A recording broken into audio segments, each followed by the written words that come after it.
He was born to rule an empire, but ruled over its decline. Philip IV inherited Spain's vast dominion stretching from Europe to the Americas. Yet it was his ambitious minister who sought to restore Spain's fading power at a terrible cost.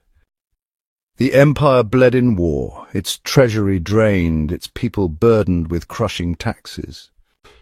Spain's own subjects turned against the crown, rebellion spread, alliances crumbled. But if war consumed Spain, art preserved its glory. The king's patronage gave rise to masterpieces, even as his empire crumbled. A king who dreamed of restoring Spain's might, but became the ruler who watched it fall. Subscribe for more untold history. Philip IV of Spain, a Habsburg monarch of immense power and presence, ascended to the throne in 1621. At just 16 years old, he was thrust into a position of immense responsibility, inheriting not just a crown, but an empire that spanned continents and oceans. A crown of gold. An empire vast, yet time moves swift, its grip won't last. What once stood strong now bends and breaks as fate decides the path it takes. He inherited a vast empire stretching from the Americas to the Philippines. The Spanish Empire was one of the largest and most powerful in the world, a testament to centuries of exploration, conquest and colonization. This was a realm upon which the sun never set. From the bustling ports of the New World to the distant islands of the Pacific, Spanish influence was felt far and wide. Yet beneath the glittering surface of gold and glory, cracks were already appearing. The empire's vastness was both its strength and its weakness, stretching resources thin and making governance a monumental challenge. The Spanish Habsburg Empire, for all its outward splendor, was showing signs of strain.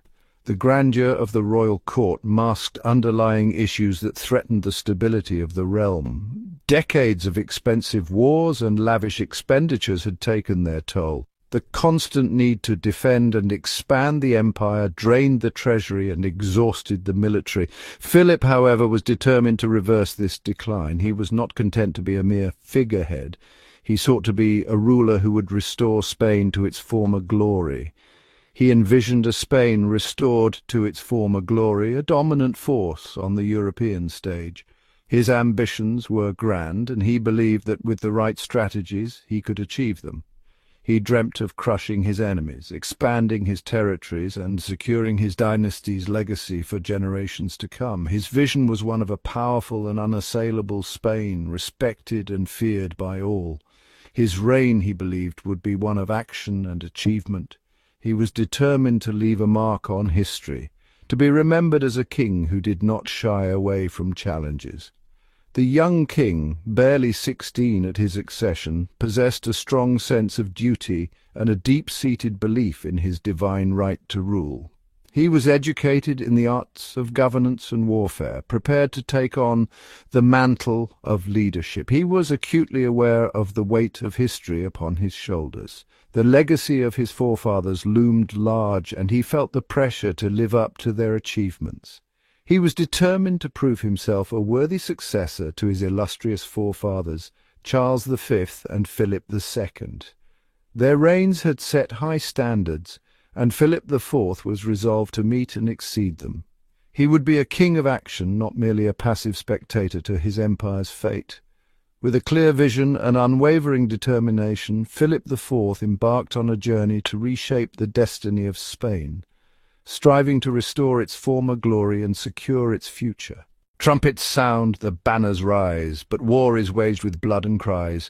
For every battle won in pride, 1,000 men lay still, denied. Philip IV, despite his youth, was no puppet king. He ascended to the throne with a vision and a determination that belied his years. From the very beginning he was resolute in his desire to leave a lasting legacy.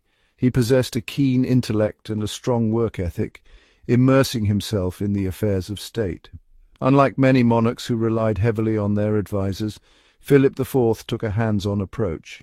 He believed that to be a true ruler, one must understand the intricacies of governance. He spent long hours studying reports, consulting with advisers, and dictating dispatches. His days were filled with the minutiae of administration, from the drafting of laws to the management of court affairs. He was not content to be a figurehead. He wanted to be the driving force behind his kingdom's success.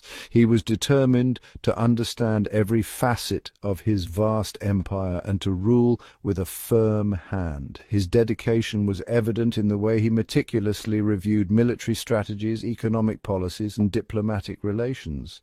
He sought to be well-versed in every aspect of his reign. Unlike his father, Philip III, who had preferred to delegate authority, Philip IV was determined to be an active and engaged ruler. He saw the pitfalls of a passive monarchy and was committed to avoiding them.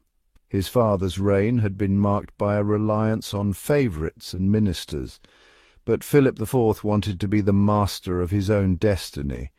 His vision for Spain was clear: to reassert Spanish dominance in Europe and to expand the empire's reach even further. He dreamt of a Spain that was not just a player on the European stage, but the dominant force. His ambitions were grand, and he was willing to go to great lengths to achieve them. He yearned for the days of Spanish military supremacy, when the tercios, Spain's fearsome infantry formations, were the terror of Europe. These elite troops had once been the backbone of Spanish power, and Philip IV was determined to restore their former glory.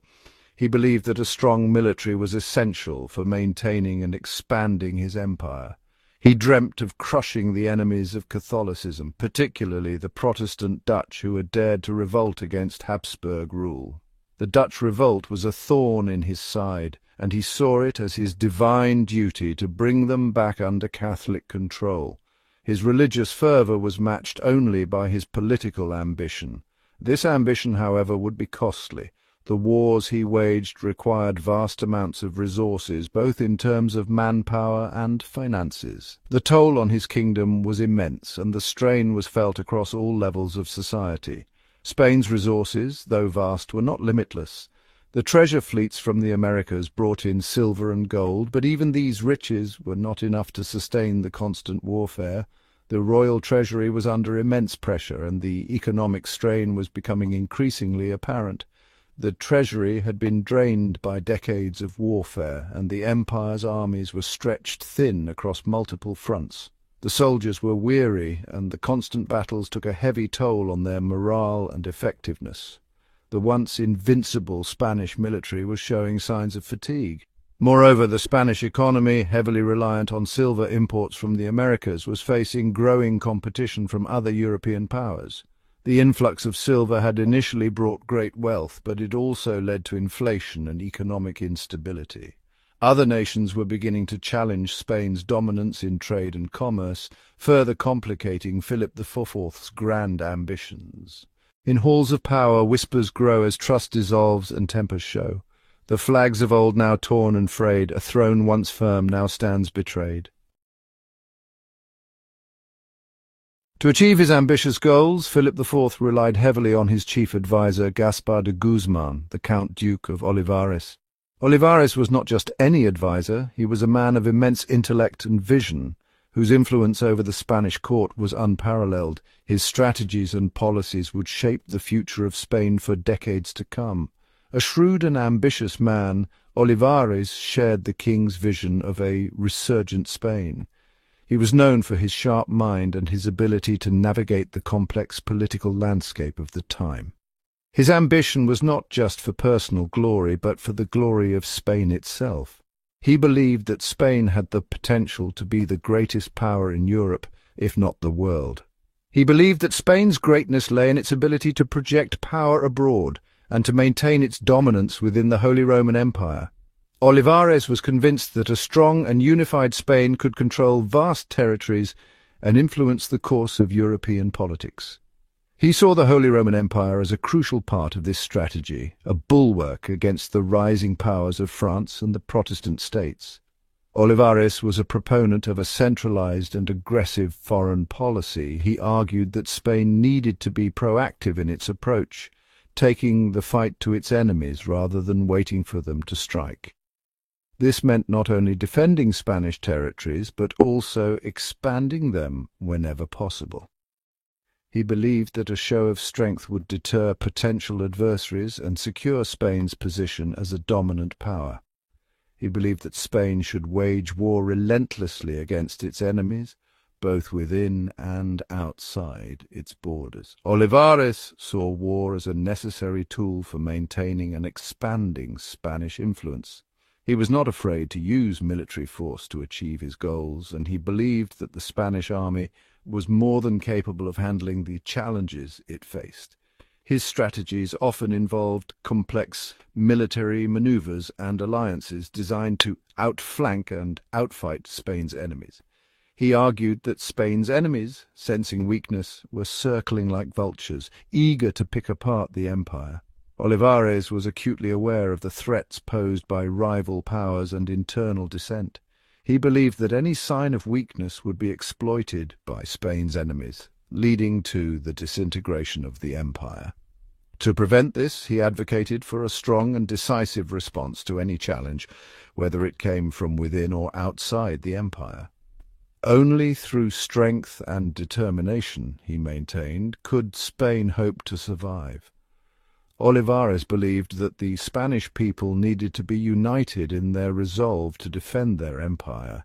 He often spoke of the need for national unity and the importance of a shared sense of purpose. He believed that with the right leadership and a determined populace, Spain could overcome any obstacle and emerge stronger than ever. Under Olivares' guidance, Spain pursued a policy of military interventionism. This policy saw Spanish forces involved in numerous conflicts across Europe, from the Italian peninsula to the Low Countries. Olivares believed that by intervening in these conflicts, Spain could shape the outcome in its favor and secure its interests. He was a master of using military force as a tool of diplomacy, often achieving his goals without the need for prolonged warfare. The 30 Years' War, which had begun in 1618 as a local conflict in Bohemia, became a major theatre for Spanish ambition. Olivares saw the war as an opportunity to expand Spanish influence and to weaken its rivals. He believed that by supporting the Catholic cause, Spain could secure its position within the Holy Roman Empire and counter the growing power of Protestant states. The war also provided a chance to challenge France, Spain's longtime rival, and to assert Spanish dominance in Europe. Olivares saw an opportunity to crush the Protestant rebellion in Germany, secure the Habsburg position within the Holy Roman Empire, and weaken France's influence in the region. He believed that a decisive victory in the 30 Years' War would not only strengthen Spain's position, but also reshape the political landscape of Europe.